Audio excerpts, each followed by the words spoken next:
when I was at boarding school in Leiden to study to be kinderteacher, roomed with a girl. I think the headmistress put that girl special in my room because she trusted me. This girl was Jewish. Her name was Mia, from Maria, of course, Kunkel. Her father was a German, married. I don't think her father was Jewish. He was German, but he married a Jewish lady, and I think she was the daughter of a Jewish banker or something in Germany, because she had money. And the man she married was a doctor. Mia's father was called Doctor. He was very famous. He had written books that people read all over the world about bringing up children. He was a famous, what we call in Holland, pedagoog. I don't know what the word is in German, pedagoog.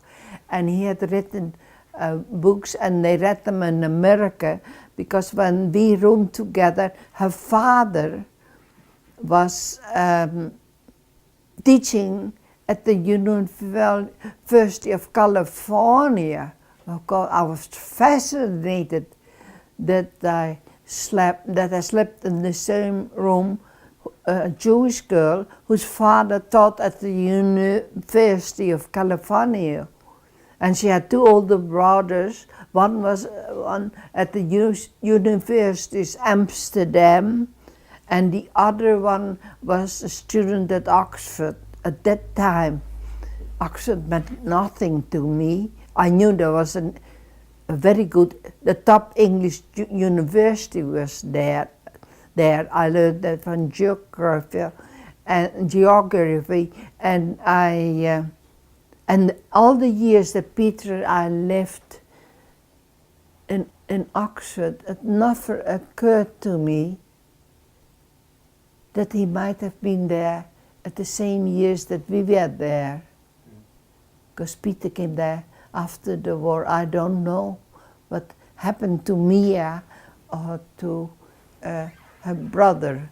But I do know that her father was a famous pedagogue, and that he taught at the University of California. And I lost touch with her.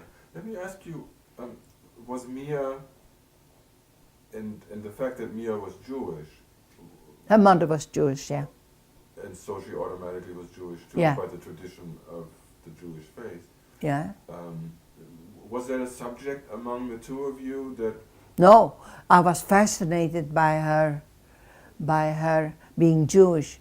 Not only Jewish, but a German Jew. When you say fascinated? Yeah, I'm not Jewish. No, but how did you express that at the time? No, to her I expressed it. I'm curious, since we German, what the Germans did to her and her family. And she did tell me about her father, who was a fantastic man. She remembered a scene when they were sailing on a boat but there's a big lake near Berlin. What is it called? Havel. Huh? Havel. I don't know. Havelsee. I know a big lake near Berlin where people would go, you know, for boat rides, like Central Park, sort of. And I think then there was something happened on the deck. A sailor was rude. I think he asked the sailor to move some chains of the anchor. I don't know what it is. He asked. Anyway, the sailor was rude, and she was shocked how rude the sailor was to her father. He was not Jewish, you know, he's German. And so she expected him to lose his temper to the sailor, but he didn't. He was a man who apparently had taught himself not to lose his temper. And she always admired that of her father, that he And I thought it was so strange that she was admired her father for not losing his temper, and she told me that scene, and I remembered it, and I remember that Mia, yeah. And had Mia told you also about persecution? I mean, Yeah, well, of course, at that time there were no such things, as far as I know, of concentration camps. Maybe they were internment camps. Well, you know, historically they started to make life miserable. Yeah, for the Jews. in I the do not very beginning. Well, she did say that her mother had to be careful, and she sort of hid. But I don't know where she hid in Germany, but she certainly led a quiet life, you know. But did you realize at the time? I knew that. That the fact that she was in Holland came from the family having left Germany. Yeah. And so you had.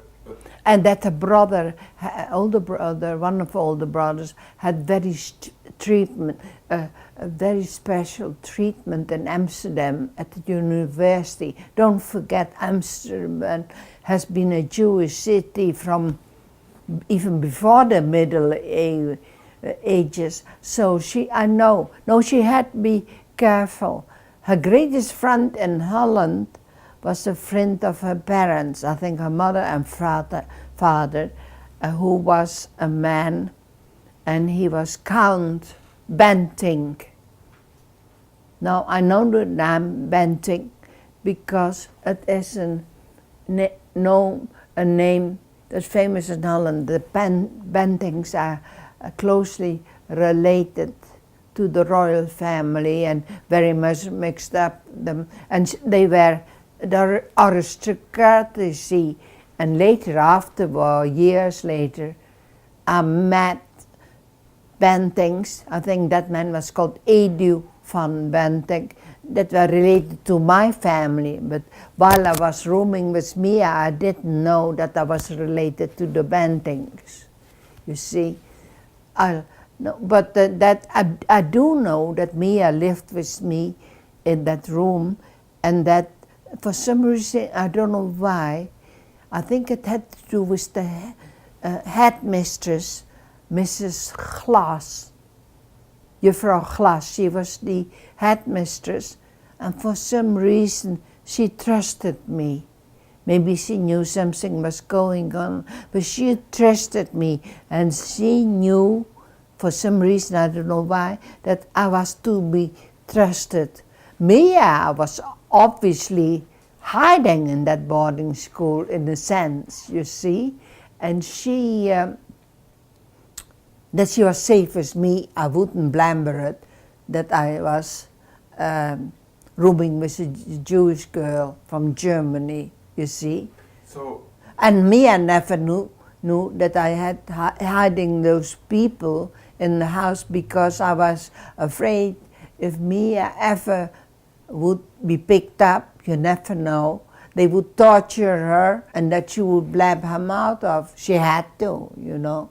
So I never told Mia that we were hiding Jews in our house. So and she lives somewhere in this country, but I don't know where.